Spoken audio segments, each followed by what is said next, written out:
Un engin explosif retrouvé dans une résidence de George Soros. Un engin explosif a été découvert le 22 octobre dans une boîte aux lettres près de la maison du milliardaire George Soros, située dans le comté de Westchester, État de New York, ont annoncé les autorités locales.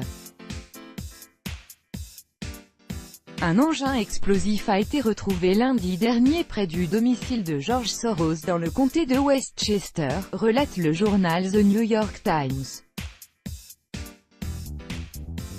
L'engin n'a pas explosé et la brigade de déminage arrivée sur les lieux l'a fait exploser de manière proactive, a indiqué un porte-parole de la police.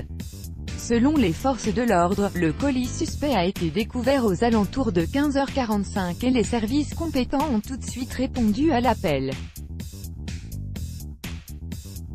Un employé de la résidence a ouvert le colis et a retrouvé ce qui semblait être un engin explosif, a précisé la police dans un communiqué.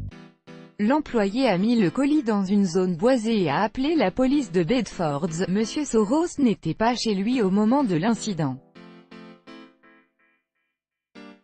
La police a transmis le dossier en question au FBI, qui n'a pas immédiatement répondu aux demandes de commentaires.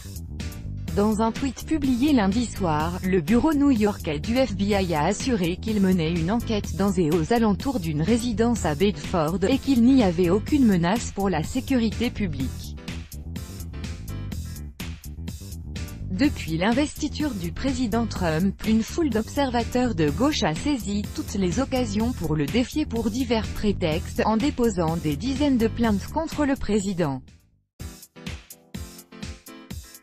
La plupart de ces organisations sont censées être financées par George Soros, ce qui pose la question de savoir si ces groupes luttent pour des valeurs démocratiques ou s'ils essayent simplement de compliquer le mandat de Trump.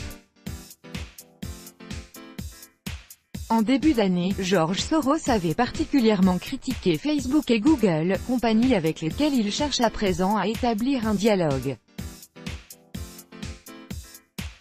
Le milliardaire accusait alors ces dernières de manipuler l'opinion pour en tirer un profit financier. De plus, il a qualifié les compagnies technologiques de « menaces à la démocratie moderne » si elles décidaient de s'unir avec les gouvernements de certains pays.